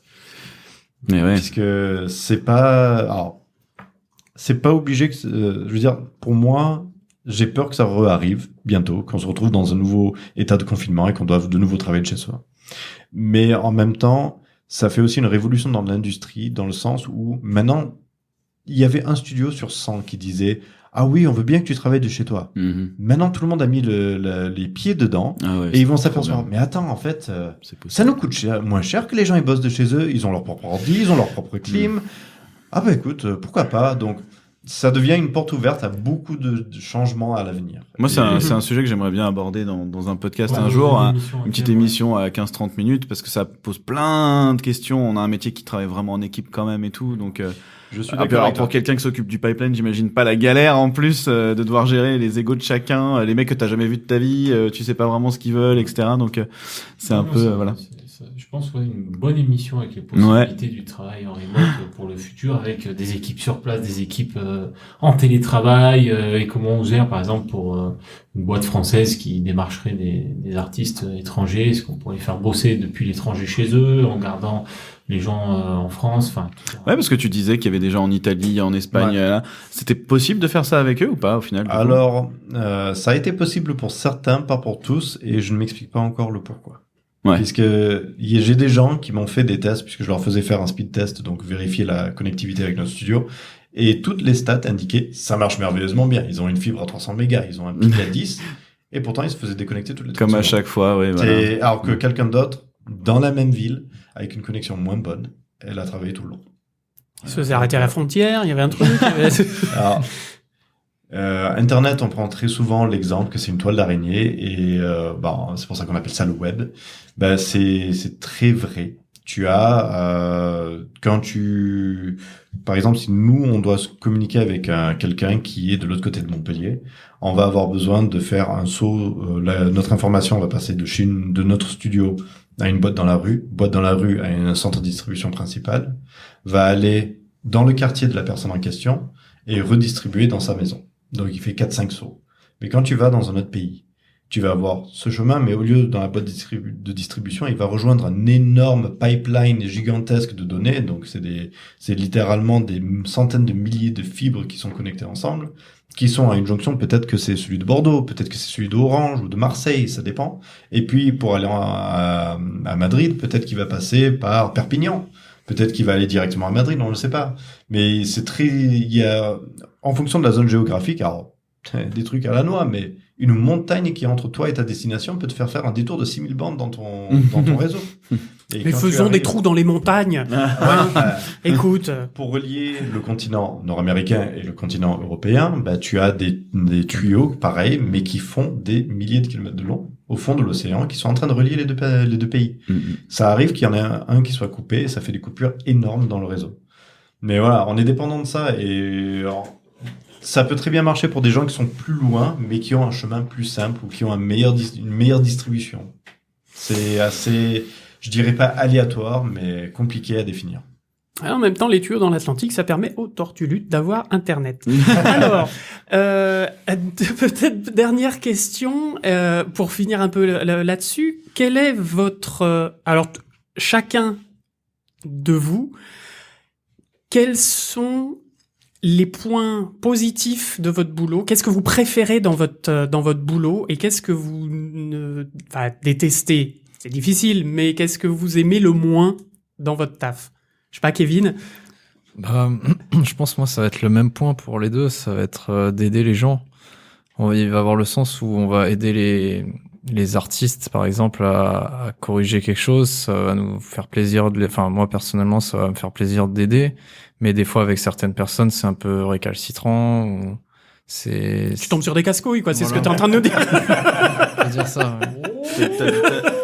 T'as du relationnel à gérer forcément. en Ouais, fait, c'est ça. Malgré toi. Ça reste relationnel. Et vous le savez, mais la plupart des gens ne le savent sûrement pas. Moi, je suis quelqu'un d'assez réservé, donc c'est pas toujours évident. Mais ça me fait quand même plaisir de pouvoir aider. Et tu Les nous gens. aides, mon vieux, tu nous aides. Ouais, parce que finalement, c'est vrai que t'es quelqu'un qui va recevoir un peu. C'est un peu comme. Ah merde, j'avais une autre analogie. J'ai oublié. Mais c'est ce truc, voilà, de la personne qui se plaint tout le temps, parce que t'entends que les plaintes des gens finalement. Ouais, Les psys. Non. Bon, Un psy, je m'en un psy, vais. un je m'en psy. vais. Oui, un psychologue, ouais, effectivement, ouais. Mais après, je dirais même, je suis sûr qu'il y a des moments, t'es presque en train de gérer, voilà, quelqu'un qui est en train de craquer, en train de dire, putain, ça fait 3 jours que ce truc il fonctionne pas, j'en peux plus, et il faut essayer de le Ouais, calmer un peu, dire, rarement, écoute, ouais. je vais voir ce qu'on peut gérer, je sais pas, il y a des. Ça peut arriver, ouais, mais c'est bien plus rare. Ouais. Après, ce qui est cool aussi, c'est que t'as beaucoup de gens, toi le premier, qui essayent de proposer des choses, qui nous donnent des infos, par exemple, qu'on n'avait pas forcément en tête parce on fait pas la même chose que toi tous les jours. Vous donc êtes pas on n'a forcément la sur le vision. terrain, ouais. C'est ça. Ouais. Ouais, c'est vrai moi, bon, pour ceux qui savent pas, je suis animateur, mais je fais aussi une énorme partie technique. Je suis un mini TD, si on pourrait dire. Alors, pour le coup, je suis un mini TD en plus qui code pas, donc c'est vous dire. Mais notamment, j'aide toute l'équipe d'anime à régler pas mal de problèmes. Et une fois que je sais plus, là, je vais vers Kevin. Et je dis, s'il te plaît, moi, j'en peux plus. Ou alors, ça fait 3 fois qu'on a le même problème. Est-ce qu'on peut pas régler ça justement en amont? Et là, peut-être éventuellement, ça va dans les mains de Belly si vraiment c'est un truc qui peut être changé en profondeur. Et après Belly, c'est Dieu. Et oui, au-dessus, après, c'est le soleil. Il y a plus de limite, tu vois. Le sky is the limit, comme on dit. Non, mais plus sérieusement, c'est vrai que voilà, tu dois avoir des centaines de requests, de demandes tous les jours. C'est pour ça qu'on fait des tickets après. Ah, les tickets. Les fameux Ah oui, c'est un de tes outils, ça, le ticket. On en a c'est pas vrai. parlé tout à l'heure, mais les tickets. qu'est-ce que c'est que le ticket? On fera une émission intéressante sur le ticket. C'est une commande. Le ticket, c'est quelque chose. 3 heures d'émission sur le ticket. C'est vrai que tu peux Vous vraiment te aurez retrouver en tous mode bureau le des plaintes ticket. quand même. C'est pas évident, quoi. Mm. Et du monde, ça demande du coup aussi de gérer un cycle de traitement de tout ça. Je pense que ça va être compliqué. Carrément, bah, comme tu disais, le ticket, c'est l'outil, on va dire, le plus important qu'on a. Malheureusement, il n'y a pas tout le monde qui s'en sert. Il y en a beaucoup qui vont passer aussi par les mails, par les notes. Donc, ça fait vraiment plein de petits endroits à aller fouiller pour récupérer, savoir ce qu'il faut faire pour faciliter la vie des gens. Ça aussi, c'est peut-être un peu chiant, non? D'avoir 50 endroits où trouver les infos. C'est pas toujours évident parce que forcément, il y a des infos qui se perdent. Ouais. On n'est pas toujours au courant de tout. Mais on te demande de trouver la solution absolument. Ouais. En tant qu'artiste, qu'est-ce qu'il faut faire pour simplifier la vie d'un TD qui doivent te simplifier la vie en retour? Ne pas essayer de deviner le problème déjà, parce que ça souvent on va partir dans des mauvaises directions parce qu'on va faire bêtement confiance à la personne. Ah, le sachant, ouais. Ouais, moi qui ai ouais, c'est vrai que c'est un peu un truc que je peux Ouais, arriver. je pense que, ouais, ça vient de là, ouais. Ouais, Kevin. Ça a fait un bruit. Je pense que si je redémarre mon ordi, ça va le faire. C'est déjà arrivé de perdre beaucoup de temps, vraiment, mais vraiment genre une journée Non, ou deux parce pas- que t'as été mal. Non, T'as pas cru. énormément. Au final, quand t'as une piste, tu peux vite la vérifier dans la plupart des cas et te rendre compte que c'est pas forcément là. Après, t'as souvent des indices aussi qui vont te dire ah, mais ce problème-là, ça s'est peut-être déjà passé, que c'était un truc similaire. Donc t'as pas vraiment moyen de perdre trop de temps non plus quand t'es mal orienté. Mais pour en revenir à ce que tu disais, pour vraiment ce qu'il nous faut, bah déjà tout ce qui est traceback, donc ça va être toutes les lignes d'erreur. Quand un artiste il va avoir un souci, il va souvent avoir une erreur de code du coup, ou même du logiciel ou quelque chose. Et il y a souvent soit dans la console du logiciel, soit dans le terminal, on va avoir un traceback. Donc c'est une ligne de description de l'erreur qui vont dire à quel endroit du code le Ça a process, merdé, quoi, ouais. process est passé, où est-ce que ça a bloqué. Et c'est souvent, ça paraît incompréhensible, mais ça a quand même du sens pour nous et ça permet de retracer l'erreur et de savoir à peu près d'où ça vient. Les TD savent le décoder. Voilà. Et c'est vrai que le logiciel parle, hein, il y a toujours, c'est souvent apparent en plus, quoi. Moi, dans mon Quand département. c'est écrit en rouge, en général, c'est que ça sent pas bon. Voilà, c'est ça. Ça, c'est à peu général. près pareil pour tout le monde, voilà. Mais c'est vrai que. Donc ouais, ça, faire remonter le traceback, c'est déjà une bonne... Ouais, mais en tout cas, des bons indices pour les les TD. Ouais. manipulations effectuées aussi. Des vraiment, screenshots, Être peut-être. capable Ouais. de remonter un peu ce qui a amené au problème, en fait. Ouais, c'est ça. ouais.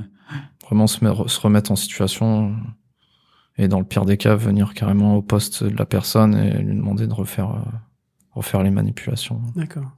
Avec le fameux coup du ah, ça fait 3 heures que j'essaye, machin. T'as essayé d'éteindre et rallumer et là, ça marche. Voilà. Ça marche dans certains cas. Hein, Ouais. J'avoue que je l'ai eu fait, ça a marché. Hein, Ouais. donc... Et toi, alors, Billy, qu'est-ce qui te fait kiffer et qu'est-ce qui te fait rager alors Oula. Pas dans Il la vie, hein. réfléchit. Pas dans la vie, hein. Dans la 3D. Dans ton métier. Ma vie.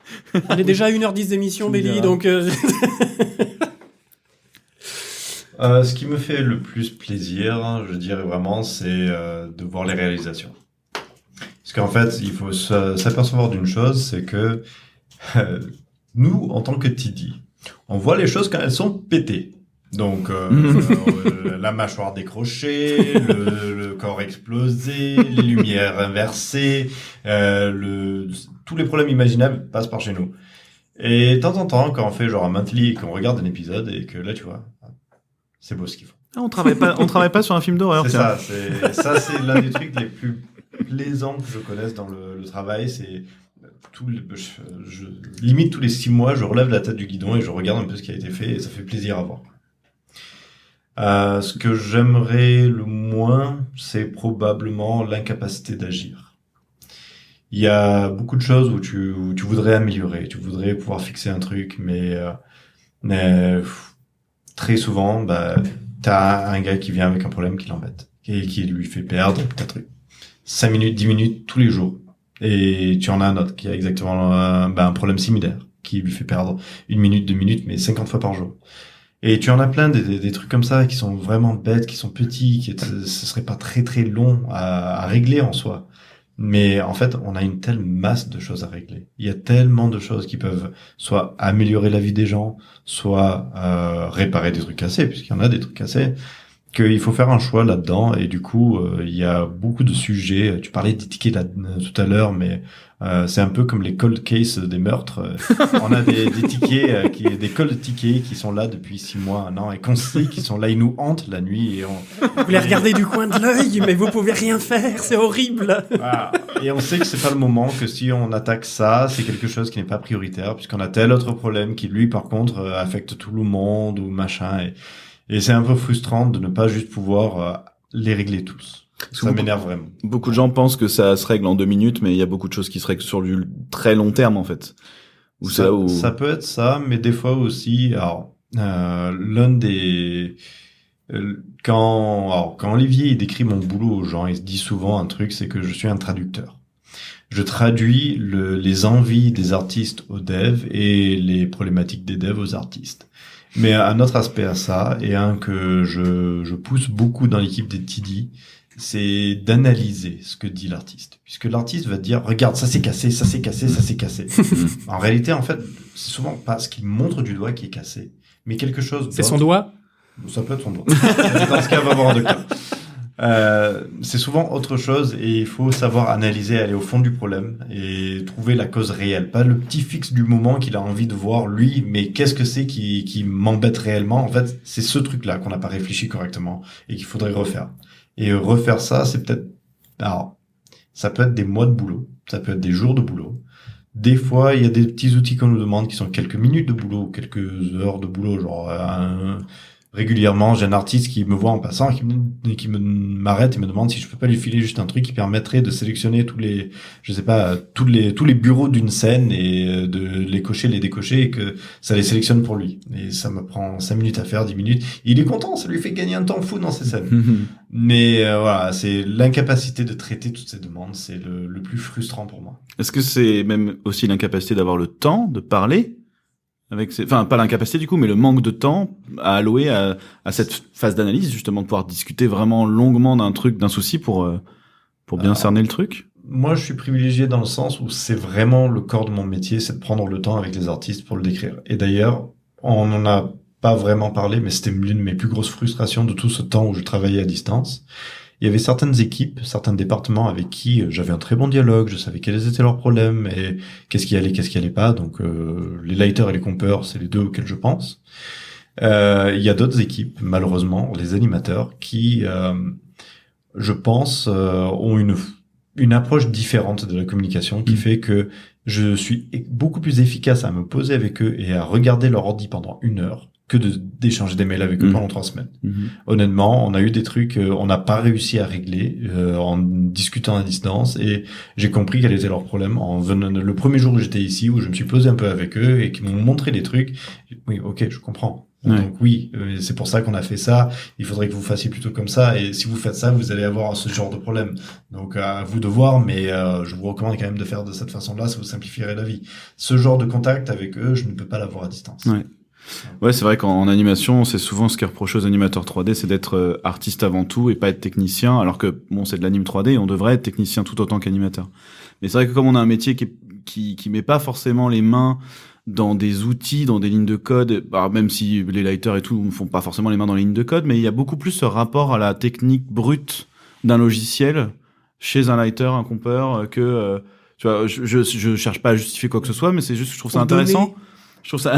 Non, mais le rapport aux données informatiques, en fait. Exactement, je pense tripatouille plus les données informatiques, exactement. Les lighters, les compeurs, etc. Même les gens qui travaillent dans le shader et tout, c'est beaucoup de traitement de données, alors qu'un animateur va beaucoup plus être en rapport avec le mouvement, la forme, le visuel, et c'est ça qui fait que expliquer après techniquement ce qui s'est passé dans le logiciel, si on copie pas la ligne de code d'erreur, comme disait Kevin, à part ça, on sait, souvent on va être là à dire ah ouais c'est ça le problème, alors qu'en fait pas du tout, mais ouais.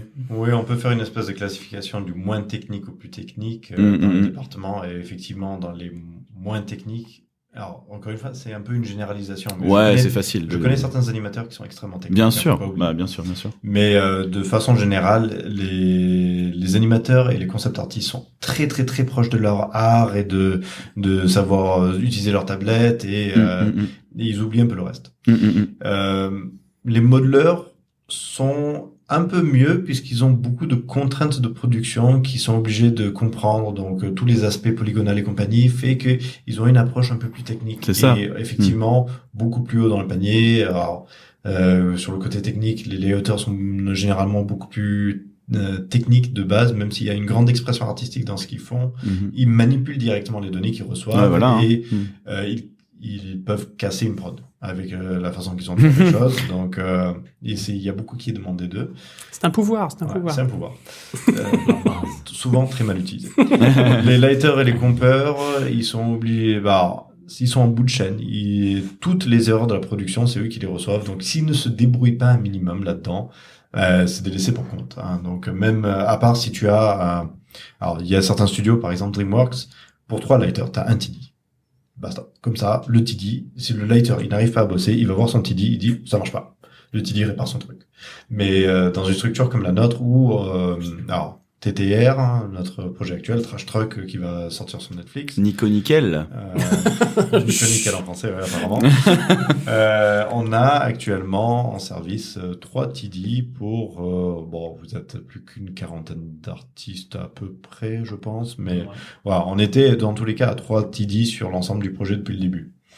On a pour volonté dans les prochains projets de faire pour une équipe légèrement plus grande, d'avoir 5-6 TD pour avoir une meilleure spécialisation de chacun des TD. Et dans d'autres structures, comme tu disais, il y a, comme l'exemple que je donnais tout à l'heure de l'autre studio, il y avait un TD pour l'intégralité du studio. Donc, nous, étant une structure moyenne et pas nécessairement ayant des spécialistes qui soient, comment dire, dans une disponibilité totale pour l'artiste, il est bien que les lighters soient plus techniques et ils apprennent d'eux-mêmes à se débrouiller un peu là-dessus. Mais voilà, ça dépend vraiment de l'expérience. Mais c'est ce qui pose problème, c'est du coup le dialogue entre les différents départements, c'est pas forcément évident tout le temps. Ils ont tous un dialogue un peu différent. Ouais. Est-ce que vous auriez, et on conclura là-dessus, est-ce que vous auriez des livres, sites internet, chaînes YouTube à conseiller à des gens qui veulent être TD, dev? Alors c'est peut-être un peu incongru ma question, mais est-ce que vous auriez des choses à conseiller ou des comment dire des compétences à développer pour être pour faire vos métiers?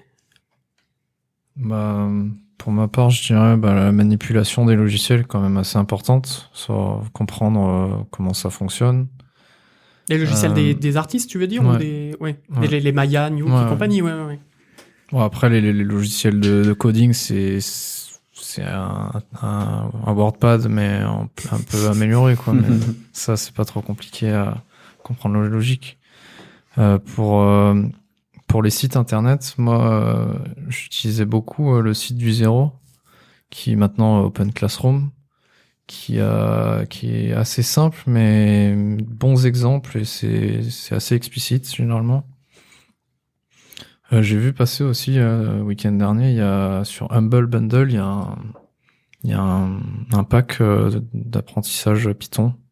D'accord. Donc l'Humble Bundle, pour rappeler le principe, tu mets l'argent que tu veux, c'est ça. Et t'as un ensemble de logiciels très connus dans le jeu vidéo pour le coup, cette méthode, mais je savais pas que ça se faisait. Ouais, je suis tombé dessus, ça m'a étonné, je savais pas non plus. Et il y a une partie qui va pour des associations caritatives ou des choses comme ça, de l'humanitaire. Je crois que c'est toi qui règles en fait la balance entre ce qui va à l'association, enfin la part humanitaire, la part vers Humble Bundle et la part vers les éditeurs. Et souvent, tu peux choisir même l'œuvre caritative auquel tu donnes l'argent. Ils ont souvent un choix multiple là-dessus. Par contre, les Humble Bundle, en général, tu as donne ce que tu veux, mais tu as accès à certains trucs à $1, d'autres à 10 et d'autres à 15. T'as plusieurs paliers, bien sûr. Des paliers obligatoires là-dessus. Mais en général, c'est quand même des grosses soldes, quoi. Ça, c'est très super intéressant. Très, très, très bons utilisateurs de Humble Bundle. Je ne vois pas de quoi tu parles. D'accord, c'est intéressant. Et du coup, Belly, toi, qu'est-ce que tu conseillerais? Déjà, il y a un podcast énorme. CGY. Bon, bah voilà, on va finir là-dessus, merci. Extrêmement technique. Alors, les livres, c'est un peu compliqué puisque beaucoup des livres qui sont dans le domaine peuvent avoir été édités il y a 10 ou 15 ans. Donc, par exemple, celui que j'avais utilisé moi pour apprendre le code tout au début, je le recommanderais à personne aujourd'hui, puisque c'est dépassé de chez dépassé. Et même à l'époque, ça l'était un peu, puisqu'il t'apprenait du MEL et que la chose qu'il aurait fallu apprendre, c'était du Python. Donc, c'est un peu compliqué, mais tu as quand même quelques livres. L'un que je cherchais et que j'ai trouvé sur mon téléphone, puisque vive l'ère de Google, il y a Production Pipeline Fundamentals for Film and Games. Donc, je vous mettrai ça en lien. Hein. Oui, on mettra ça. De toute façon, si vous avez d'autres références et tout ça, on les mettra dans les notes de l'émission, comme d'habitude. C'est ça. Donc il est bien. Il y a aussi le Visual Effects Society Handbook, qui est un gros livre orange et qui retrace à peu près tous les aspects d'une production. Alors c'est un peu plus axé VFX qu'animation, mais il aborde maintenant les deux et il aborde même maintenant un peu les aspects réalité virtuelle. Alors le gros intérêt que j'ai avec le VES spécifiquement, c'est que le Visual Effects Society, la Société des effets visuels, est un peu un groupe de gens de l'industrie qui aident à définir quelles sont les best practices du futur. Donc, comment travailler au mieux pour que tout le monde s'entende. Et leur livre, entre autres, sert à ça, c'est établir des bases de glossaires et de méthodes pour que tout le monde puisse comprendre ce que les autres y font. Ils ont des initiatives un peu dans tous les genres. L'un d'eux, en ce moment, alors j'ai rencontré un gars aussi graphe et je lui souhaite bon courage, je sais pas où il en est, mais il avait décidé, avec le VES, de standardiser le nommage des éléments chez les gens, que tout le monde ait la même définition de ce que c'est un shot, une séquence. Ah. Alors que c'est des choses qui changent d'industrie en industrie, Ouais. voire de studio en studio, ça change complètement. C'est quoi un asset, c'est quoi un set, c'est quoi un environnement, un c'est quoi un machin. props, c'est quoi un stage. Tout ça, c'est des termes qui proviennent d'une époque de production de films en physique sans le moindre ordinateur et qui ont été transposés à tous les niveaux et de toutes les façons possibles. Donc voilà, c'est un peu le genre de choses qu'ils font et ils sont aussi un dernier point qui est assez important, c'est que les standards techniques de l'industrie sont définis par eux. Donc, par exemple, le fait que en 2022, il faudra que absolument tous les softs soient en Python 3. Bon, je les déteste un peu puisqu'on n'est pas prêt. Mais voilà.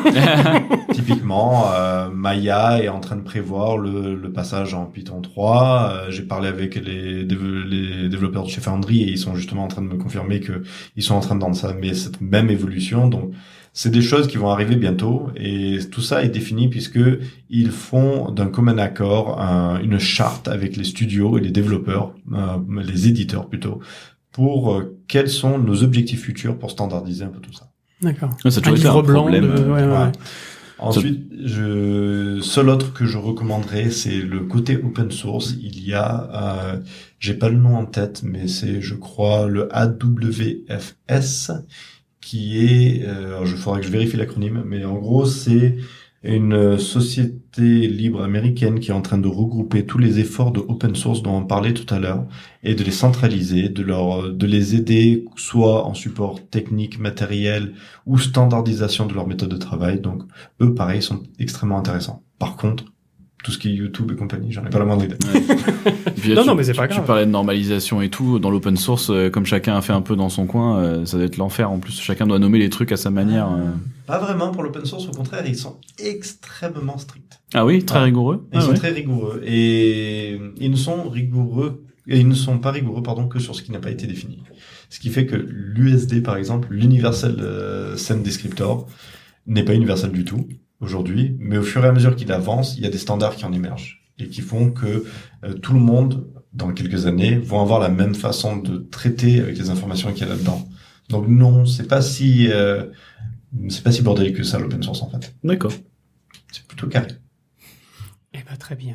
Eh ben, merci.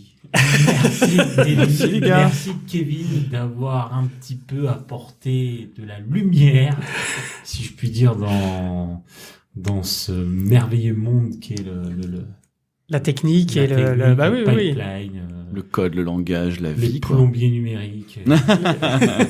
Les traducteurs, les sauveurs, les sauveurs, les on a- pompiers. on a tout eu. Ah oui, on oui. a tout, oui, toutes les analogies. J'avais prévenu de pas trop me lancer là-dessus. parce que, je peux en parler pendant des heures. Il est bavard, il Ouais. est bavard. Ce C'est mec. ultra dense, c'est Mais tellement oui. central. Enfin, tout vient de là, quoi. Donc, au bout d'un moment. Bien sûr, ouais, bien sûr. Mais ça peut donner des idées pour de potentielles émissions à Ouais. thème futur, Exactement. puisque nous arrivons à la fin de notre chaîne. Premier grand cycle de la vie.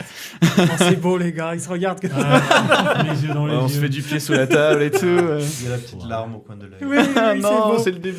c'est le début. Bah d'ailleurs, si vous avez, chers auditeurs, des questions, des envies d'émissions thématiques, que ce soit artistiques, techniques, sociétales, enfin sociologiques, de la vie du studio, d'un machin, de quoi que ce soit, n'hésitez pas à nous faire des propositions d'émissions, de thèmes, et puis on fera ce qu'il faut pour y répondre avec les gens Bien entendu, ouais. spécifiques. Ouais. Voilà. Exactement, ouais. Sur ce, n'hésitez pas à pour nous contacter, comment qu'on fait? Qu'on a le Les mail. réseaux sociaux aussi. Les réseaux sociaux, Eh oui. sur Twitter, sur Facebook, machin, tout ça, Instagram et tout le merdier, @CGY podcast. Le mail, c'est cgypodcast@gmail.com. .com. Merci les gars. Et puis, n'oubliez pas qu'on est comme partout, Deezer, Spotify, machin. Je vous fais pas l'article, mais voilà. La dernière émission, c'était sur Annecy. N'hésitez pas à, Pardon. n'hésitez pas à l'écouter si vous l'avez pas écouté ou la recommander autour de vous. Et la prochaine fois, nous aurons la dernière The last. interview, the last but not least, puisque oui. ce sera le directeur du studio. Et qu'est-ce que ça Monsieur fait comme Olivier boulot, un directeur de Pinol. studio, Monsieur Eh Olivier oui. Pinol. Ça va Voilà. être Très croustillant. Ça va l'être, Ah ça ouais. va l'être. Ouais. Merci encore Belly, merci Kevin. Merci, à Merci vous. les gars. Merci C'est à cool. vous. C'était un encore. vrai plaisir de vous avoir. Et à la prochaine, les gars. Néo, Ouais. pèse. Qu'est-ce qu'on dit à la fin? Ciao les bipèdes. Salut les bipèdes. Allez, ciao, ciao. Ciao.